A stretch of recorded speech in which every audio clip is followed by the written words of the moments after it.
si usted ha tomado la decisión, yo estoy sometido a su autoridad.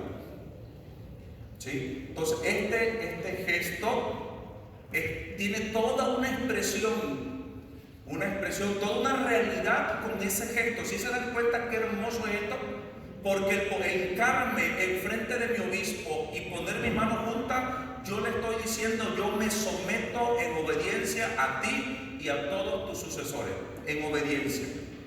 Y cuando nosotros lo hacemos aquí en la misa, porque uno puede estar así con las manos o como quieran en la misa, ¿no?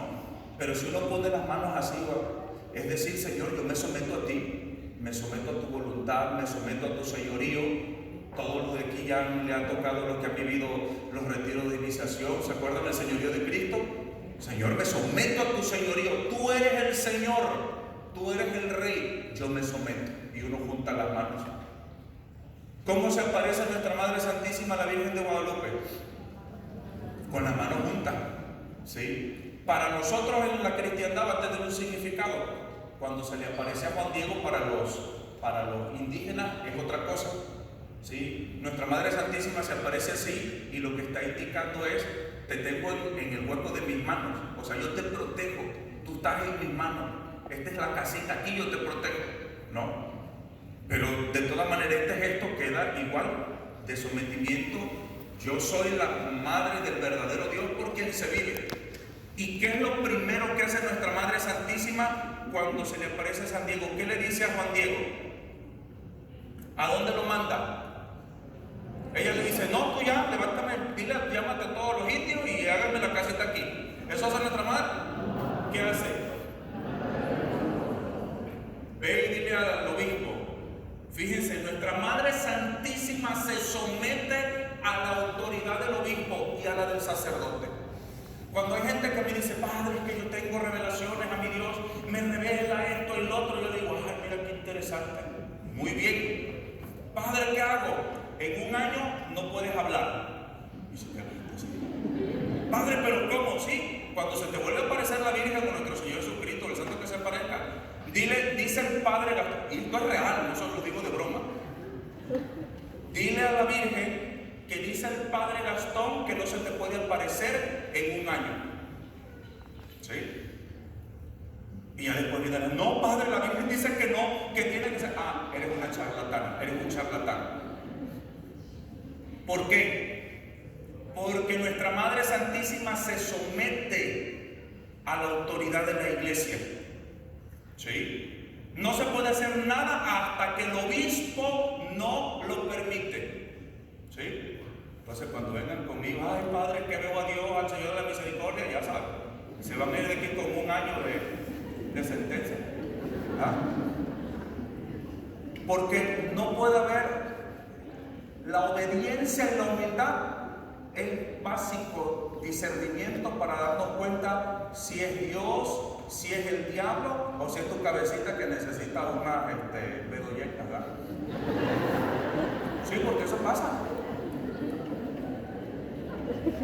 Yo recuerdo al hermano Salvador Gómez que una vez nos estaba dando los cursos sobre los dones y carisma y todo eso, y dice que llegaba una señora, ay Padre, mire, yo cuando oro en lenguas y le hago así, que quién sabe qué, le dice el hermano Salvador, sí, hermanita, coma bien y duerma bastante, usted lo que tiene es de equilibrio. A mí se me quedaron esas cosas, las cosas de Dios son serias, ¿sí? Muy serias. El hermano Salvador Gómez decía, tenemos tantas cosas verdaderas en la iglesia como para andar inventando cosas que no son.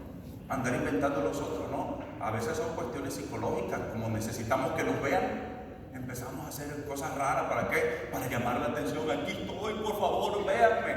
Mucho cuidado. Dice la palabra de Dios, el espíritu de los profetas está sometido a los profetas.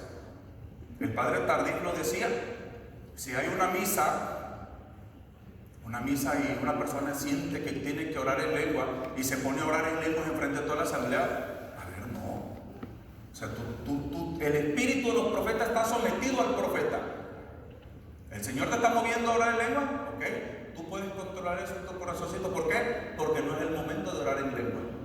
¿Sí? Si estamos en un momento de alabanza y de oración y el Señor te mueve a orar en lengua y es el momento de orar en lengua, oremos en lenguas. Pero si no es el momento, uno se queda callado porque el espíritu espíritu de los profetas está sometido a los profetas, dice la palabra de Dios. Entonces, hasta ahorita aquí se entienden estos gestos. Vamos ahorita a ver, esto se lo voy a decir textual, porque el Papa Benedicto nos va a ir hablando sobre todo de otro gesto muy importante. Es que yo como van a decir ustedes que arrogante el Padre, lo agarré al revés de como el Papa Benedicto lo escribió. Y ahora van a decir, resulta que usted es más inteligente que el Papa Benedicto. No, simplemente como yo soy disléxico, pues me entiendo mejor así, cosas para tapar ahí. Vamos a ir al gesto, un gesto muy importante, que es el de la señal de la cruz. No, espérenme, primero vamos a ver esto. Es que esto le dije que esto va a ser, tiene que ser textual, para ir a lo último, que es la cuestión de la acción dentro de la liturgia. ¿Ok? Entonces, la señal de la cruz, se lo tengo que decir textualmente porque esto es algo muy importante.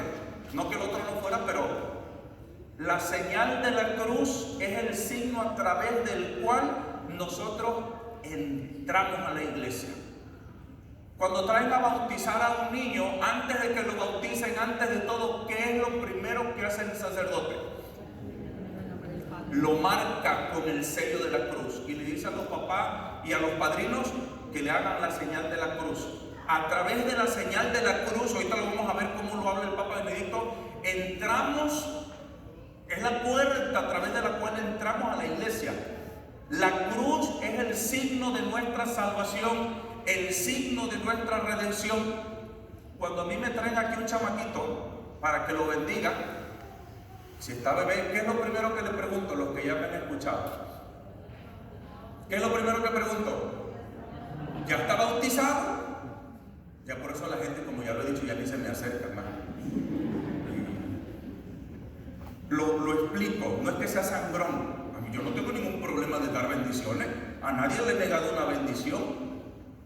Aparte, por ejemplo, los padres que son pochos, que decimos nosotros, los pochos, siempre me dicen, ¿por qué los hispanos siempre piden bendición? Si ya les di la bendición en la misa, no hay necesidad. Y yo así, padre, tranquilo, eso es algo que jamás los hispanos entenderán. ¿Sí? Tú dale la bendición, nunca, ¿no? Nunca. Nosotros amamos la bendición. Por eso, ¿a alguien le he negado la bendición? No, yo siempre le doy la bendición porque me caso perdido. Aparte no tengo ningún problema con darle la bendición, pero es que, miren hijos, en nuestra cultura, lo que somos los mexicanos y los venezolanos, amamos la bendición.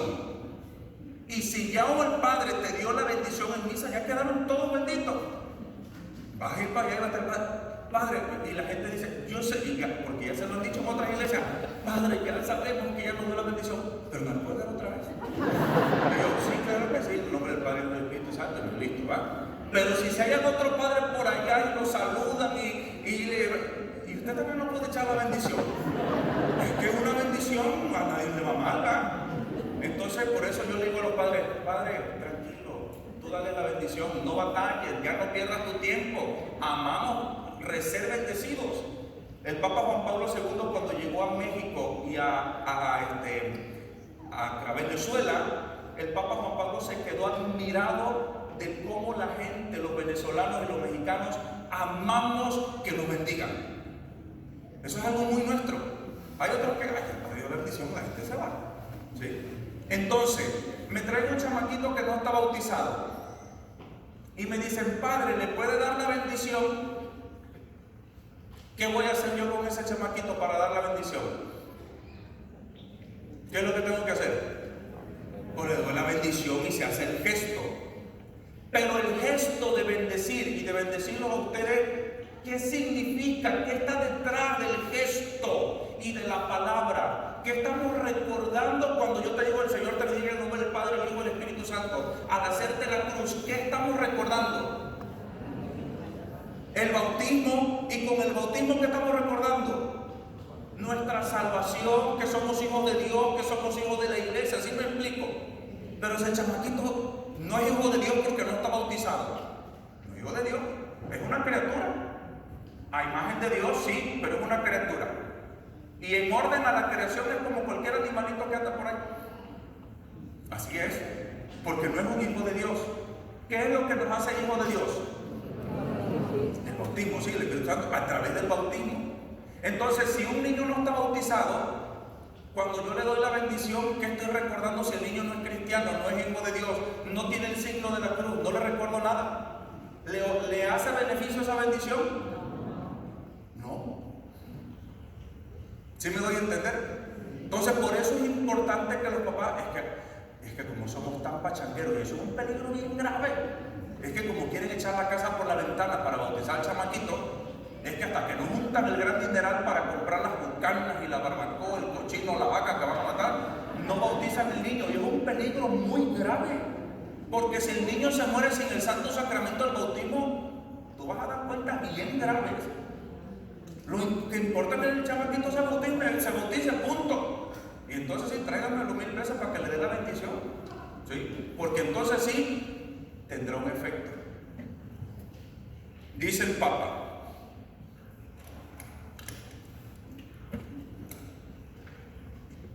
el gesto fundamental de la oración cristiana, del cristiano es y seguirá siendo la señal de la cruz. Es una profesión de fe en Cristo crucificado, expresada corporalmente según las palabras programáticas de San Pablo. Nosotros predicamos a Cristo crucificado, ¿sí? Entonces el Papa dice: es una profesión de fe, porque creemos en Cristo que ha venido a dar la vida, a salvarnos, que se ha entregado por nosotros, ¿sí? La señal de la cruz es una profesión de fe. Yo creo en aquel que sufrió por mí y resucitó, en aquel que ha transformado el signo de lo propio en signo de esperanza y de amor actual de Dios por nosotros. ¿Qué era la cruz antes de que nuestro Señor Jesucristo fuera crucificado? Un signo maldito, de maldición. El crucificado era un ser maldito, y nuestro Señor muere como un maldito. Y Él le cambia el sentido, porque siendo la cruz un signo de oprobio, al morir nuestro Señor Jesucristo se convierte en un signo de salvación poderosísimo, ¿sí? Dice el apóstol San Pablo que no me gloríe yo en algo que no sea la cruz de Cristo, por la cual el mundo fue crucificado para mí y yo para el mundo. El mensaje de la cruz, dice San Pablo, es locura para los que se pierden. En cambio, para los que estamos en vías de salvación es poder de Dios. Entonces, la señal de la cruz es muy importante. Por eso el demonio le tiene terror a la señal de la cruz. ¿Por qué? Porque cuando escuchamos algo raro en la casa, si es que está pasando algo raro, que no es la loca de la casa, decía Santa Teresa de Ávila, o alguna rata, ¿verdad?, que anda haciendo la suya. Cuando nosotros hacemos la señal de la cruz, si el demonio está ahí, el demonio no soporta ese signo. ¿Por qué? Porque le recuerda que Él en la cruz fue vencido, derrotado en la cruz.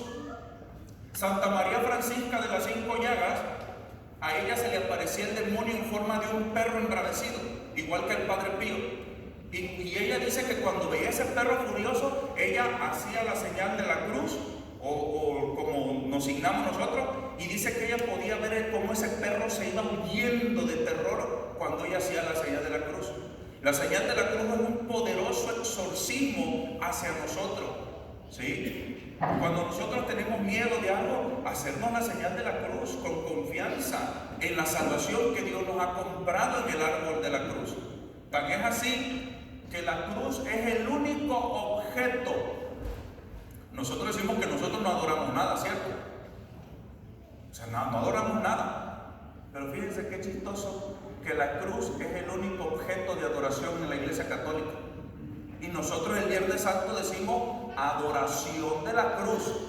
Pero no es el material en sí, sino el misterio que está detrás de ese signo poderosísimo. ¿Por qué? Porque ahí está la vida, ahí está la salvación, ahí está la derrota de Satanás, ahí está la puerta al cielo. Hay 1000 cosas en este signo tan poderoso. Y cuando digo poderoso, no lo digo de una forma supersticiosa, no. Una vez cuando yo era un era acólito en mi parroquia en Ciudad Juárez, me dice el señor cura, vamos a ir a bendecir una casa, dice que hay cosas feas y no sé qué tanto. Vamos, padre, pues yo lo acompaño a cargarle el librito y todo eso, ¿no? Llegamos a la casa y dice la señora, no, padre, es que fíjese que de la cortina de la nada cae un gusano y no sé qué cosa, ¿eh? Y el padre, ok, ya bendijo la sala y empieza así, porque... Y ves que el padre buscaba, ¿qué busca, padre? Oiga, señor, usted no tiene ni un Cristo, nada aquí. No, padre, no tenemos nada. Hija, dice, pues ni que fuera testigo de Jehová, ¿eres católico? No, sí, padre. Un crucifijo, en una casa no puede faltar un crucifijo, no puede un cristiano. En un hogar cristiano no puede faltar la cruz, es el signo de nuestra salvación. No es un mero adorno decorativo la cruz, es el signo de nuestra salvación. San Juan Bosco decía, allá donde haya cosas raras del diablo, poner imágenes benditas, sobre todo la Santa Cruz. ¿Por qué? Por todo lo que estamos diciendo y lo que seguirá diciendo su santidad. En el instante en que hacemos sobre nosotros la señal de la cruz, nos ponemos bajo la protección, ¿sí? La ponemos delante de nosotros como un escudo que nos protege de las tribulaciones de cada día e incluso nos da el valor para seguir adelante. La aceptamos como una señal que indica el camino a seguir. Entonces, un escudo, ¿ok? Dice el Papa, es una protección. Repito, nosotros somos muy supersticiosos, por eso tengo que hacer el énfasis, que no lo veamos desde la cuestión de la superstición como un amuleto, ¿sí? Sino como el signo de nuestro... Así, si eso está en nuestro corazón, aquí está el signo de mi salvación, bendito sea Dios. Pero no es un mero amuleto, ¿sí me doy a entender? Bueno. La señal de la cruz con la profesión de fe en el Dios Trinidad, ¿sí? Nosotros, al relacionar la señal de la cruz con la profesión de fe en la Trinidad, Padre, Hijo y Espíritu Santo, de este modo se convierte en recuerdo de nuestro bautismo, ¿sí? Entonces nosotros nos hacemos la señal de la cruz en el nombre del Padre y del Hijo y del Espíritu Santo. ¿Y qué estamos haciendo? Una profesión de fe en nuestro bautismo. Nosotros fuimos bautizados en el nombre del Padre, del Hijo y del Espíritu Santo. En ese momento Dios nos hizo hijos suyos, ¿sí? ¿Es algo hermoso o no? Sí, es algo hermoso.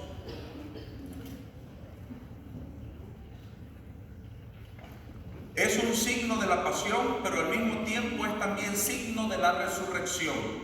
Porque Cristo no se quedó solamente clavado en la cruz, resucitó, ¿sí o no? Cada vez que hacemos la señal de la cruz, renovamos nuestro bautismo. Cristo desde la cruz nos atrae hacia Él. Palabras del Papa Benedicto. De este modo podemos decir que en la señal de la cruz con la invocación trinitaria se resume toda la esencia del acontecimiento cristiano y está presente el rasgo distintivo del cristianismo. Entonces, para que cuando nosotros nos hagamos la cruz no sea como una mera cuestión de superstición, sino recordando que es el signo de nuestra salvación, el signo de que somos hijos de Dios, el signo de que hemos sido redimidos, el signo de que hemos sido salvados por el sacrificio de nuestro Señor Jesucristo. ¿Estamos de acuerdo? En la iglesia ortodoxa se tiene el signo de hacerse la señal de la cruz en sentido contrario que nosotros. Nosotros decimos el nombre del Padre y del Hijo, de izquierda y derecha. Los ortodoxos ellos lo hacen al revés, porque ellos dicen que Cristo está a la derecha del Padre. Entonces la señal de la cruz es el nombre del Padre, del Hijo y del Espíritu Santo. Ustedes no vayan a hacer así, que eso es porque ellos son otro rollo, ¿ok? No van a decir, el Padre dijo que Cristo está a la derecha del Padre, ahora yo lo vamos a hacer como ortodoxos. No. Nosotros somos católicos romanos y nuestra forma de hacer la señal de la cruz es en el nombre del Padre y del Hijo y del Espíritu Santo, ¿ok? Los ortodoxos, cuando hacen la señal de la cruz, hacen esto, ¿sí? Juntan los tres dedos y estos dos quedan así. ¿Qué significa? La doble naturaleza de Cristo y las tres divinas personas. Es lo mismo que hacemos nosotros cuando nosotros hacemos esto. Hacemos la cruz con los dos dedos y dejamos estos tres que representan la doble naturaleza de Cristo, que es humano y divino, y las tres divinas personas. Entonces nosotros hacemos en el nombre del Padre, del Hijo y del Espíritu Santo, amén. O a veces uno hace con la mano así. ¿Sí? ¿Sí me voy a entender? Esos son nada más detallitos, ¿verdad? De cómo se han ido quedando en los ritos. Hasta aquí todo claro sobre la cruz. Seguimos con otro gesto. Esto lo compartí hoy en el Facebook. Sí, porque el Papa ataca mucho. Hoy día ya hay gente que no se hinca, no se arrodilla. Y es que muchos dicen, es que no es el signo de los que han sido salvados por Cristo. Esto viene mucho de España. Si nosotros hemos sido ya redimidos, estamos liberados, Dios nos ha salvado, ¿por qué tenemos que estar en un signo de derrota? Fíjense, pero esto no es lo que enseña la Iglesia Católica. Dice el Papa, existen ambientes no poco influyentes, está hablando dentro de la Iglesia, no de afuera. Existen ambientes no poco influyentes que intentan convencernos de que no hay necesidad de arrodillarse. Dicen que es un gesto que no se adapta a nuestra cultura. Pero ¿cuál se adapta? No, al Papa se la pregunta, ¿y cuál se adapta? Si arrodillarse no se adapta a nuestra cultura, ¿cuál se adaptará? No es conveniente para el hombre maduro, fíjense cómo ya nosotros somos maduros en la fe, ¿cómo estar de rodillas, no? No es conveniente para el hombre maduro que va al encuentro de Dios y se presenta erguido, o por lo menos no es apropiado para el hombre redimido que mediante Cristo se ha convertido en una persona libre y que precisamente por esto ya no necesita arrodillarse. ¿Sí se dan cuenta? Si ya hemos sido redimidos, somos libres, ¿por qué me tengo que arrodillar? Porque el arrodillarse se ve como un signo de derrota o de sumisión. No. La palabra de Dios dice que ante el nombre de Jesús toda rodilla se doble en el cielo, en la tierra y en los abismos, y toda lengua proclame que Jesús es el Señor. Entonces toda rodilla se doble. ¿Sí? El hecho de arrodillarse no tiene su origen en una cultura cualquiera, tiene su origen en la Biblia, en su experiencia de Dios. La importancia central de este gesto tiene en la Biblia, puede deducirse concretamente de un hecho. Solo en el Nuevo Testamento la palabra proskinein aparece 59 veces, 24 de ellas en el Apocalipsis, el libro de la liturgia celeste, que se presenta a la iglesia como el punto de referencia de su liturgia. ¿Sí? Entonces en el Apocalipsis se van a ver los ancianos que están postrados. ¿Alguno de ustedes ha visto una película que se llama San Juan el Apocalipsis? Una película muy buena, se las recomiendo. El Apocalipsis está escrito en clave litúrgica. El hermano Scott Hahn, que era un protestante y se convirtió al catolicismo, el hermano Scott Hahn, un día, por morbo, yo no sé por qué, total, que va a la misa y se queda ya en la entrada. Y cuando empieza la misa, empieza el canto del piedad, luego el gloria, y luego ve que en el altar había candelabros, y luego ve el cordero, y el hermano Scott Hahn dice, yo ¿dónde he leído esto? Todo lo que estaba pasando en la misa, él dice, esto yo ya lo leí. ¿En dónde yo leí esto? ¿Dónde está todo esto? Y veía incienso y todo el ambiente, y ahí es donde empieza la conversión del hermano Scott Hahn, porque ve en la misa lo que él había estudiado en el Apocalipsis, y dijo, el Apocalipsis es la misa, ¿no? Este es el Cordero de Dios. Digo, no se vayan a meter al Apocalipsis así nada más, porque van a acabar más hechos bolas que Dios guarde, ¿verdad? Pero lo que se habla en el Apocalipsis es todo lo que pasa en la misa. Y entonces han llegado a la conclusión que el Apocalipsis fue escrito en clave eucarística, en clave litúrgica. Todo lo que se habla ahí, ¿ok? Entonces, en el Apocalipsis es donde se van a ver a los ancianos. De hecho, les decía ahorita la película de San Juan el Apocalipsis, porque hay un momento donde el apóstol ve a todos los ancianos que están postrados. Y es de lo que está hablando el Papa, no en el Apocalipsis, ¿no? De todas estas postraciones. Y ahorita vamos a ver el signo de postrarse. En el Antiguo Testamento tenemos la teofanía de Josué. Josué ve al jefe del ejército de Yahvé y después de haber reconocido su identidad, se postra ante él rostro en tierra. Entonces las postraciones están desde el Antiguo Testamento, el reconocimiento, ¿no?, de aquel que viene en el nombre del Señor. En ese momento escucha la palabra que ya antes fueron dirigidas a Moisés: quítate las sandalias de tus pies porque el lugar en el que pisas es sagrado. Josué 5:14, para que después lo busquen.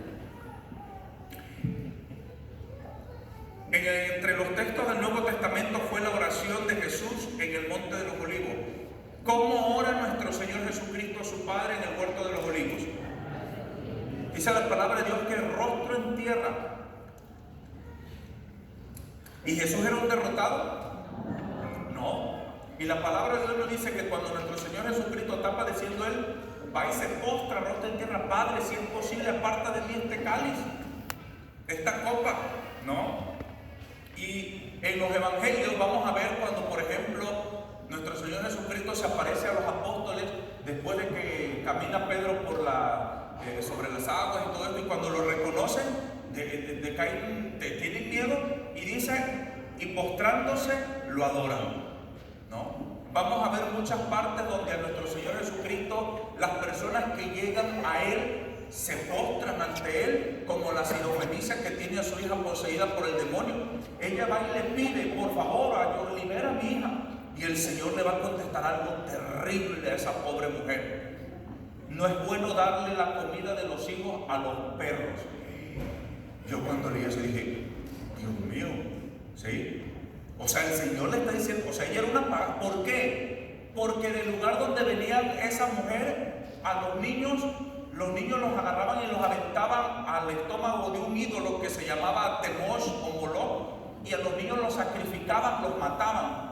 Entonces, para los judíos esa cultura era maldito, era lo peor que podía existir, porque mataban a sus propios niños. Cuando esta mujer llega con nuestro Señor Jesucristo, nuestro Señor con estas palabras le está haciendo ver lo que es ella, lo que es su gente. No es bueno quitarle la comida de los niños y dárselas a los perros. Así que cuando el padrecito hable medio raspa, nuestro Señor era más raspa, ¿sí? ¿Qué hace la mujer? Aún se postra y dice: sí, Señor, y se agacha y se humilla, pero aún los perros comen de las migajas que caen de la mesa de sus señores. Hay un comentario de unos padres que dicen: Dios la estaba llevando o sea, ella ya tenía fe. Esta mujer ya tenía fe en Jesucristo, porque está ahí porque sabe que Él la puede liberar. Y nuestro Señor la quiere elevar a un grado más alto de fe. Y para elevarte a un grado más alto de fe, el Señor te humilla más, ¿sí? Así que cuando ustedes se sientan humillados, es que Dios te está llevando a un grado alto de fe, ¿sí? El Señor le dice: no es bueno darle la comida de los niños a los perros. Y esa mujer se hace más humilde, intensifica, y sus expresiones corporales se postra ella a los pies de nuestro Señor. Sí, Señor, pero aún los perros comen de las migajas de sus amos. ¿Y qué hace esa humillación, ese gesto? Que el Señor la levante. Tu hija ha quedado en este momento liberada, ¿sí? Dice la palabra de Dios: el que se enaltece y el que se humilla será enaltecido, ¿sí? No le tengan miedo a la humillación, ¿sí? Y sobre todo aquí en la iglesia, que para eso nos pintamos solos. Para humillar al hermano somos, pero mira, tenemos doctorado. Entonces, que cuando un hermanito te quiere humillar y todo eso, tranquilo, tú aguanta, que como decía Santa Teresa de Ávila, a este frailecito lo lograrán doblar, pero nunca lograrán quebrarlo. Que no te quiebren. Aquí metemos muchos comerciales, pero que si no se me permite. Es que me acordé de que mi mamá, un día una vieja le monta un chisme y va con el señor cura, ¿no? Y puso a mi mamá, pero mal. Uy, pues allá como el padrecito va cada venida de obispo, decimos nosotros allá, no, pues somos de un ranchito rascuacho. El padrecito que va a ir acá, ya no tenemos misa dominical. No, un ranchito allá refundido en la selva de la Candona. La siguiente vez que fue el padre, mi mamá siempre se sentaba delante de él, lo que te manda. Con la humildad del padre fue así. Y es que quién sabe qué, y le aventó toda la humildad a mi mamá. ¿Sí? Le aventó toda la humildad a mi mamá. Dice mi mamá, yo me sentí una basura, dice, porque fue evidente que me la zorraba toda la humildad a mí. Pero como en esta vida todo cae por su propio peso, ¿sí? Después los que le fueron a meter candela al padre de mi mamá, pues cayeron por su propio peso, y después el padre fue y le pidió perdón a mi mamá. Te pido perdón por lo que te hice, porque ya sé quién es quién. Entonces tranquilito, le dije, mira, Dios te hizo justicia a su tiempo. Pero de mientras la barrió, te trapió toda la iglesia con mi mamá. ¿Sí? Mira, ella se quedó callada, dice, mamá, qué humillación tan grande. Le dice, nada, dice, me salí como el perro con la cola entre las patas. Y se fue a la casa a llorar. Llegó el momento donde, mira, la enaltecieron después. Tranquilito, ok, tranquilito. Por eso, aprender los gestos. Esto ya no tuvo nada que ver, pero yo sé que dice el padre Roberto Silva, yo sé que les encanta la vida ajena.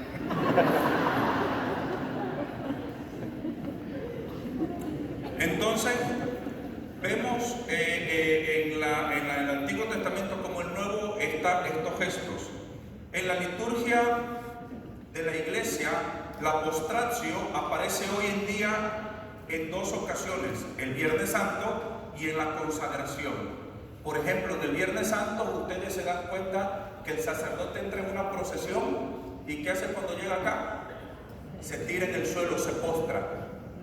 En ese momento la liturgia ha conservado el ponerse el rostro en tierra. Los sacerdotes, obispos y todos diáconos se postran en el suelo. La comunidad se pone de rodillas en oración. En otro momento, cuando uno es ordenado diácono, sacerdote, obispo, o los religiosos o las monjitas hacen su profesión perpetua, también se postran como un signo de total entrega a Dios.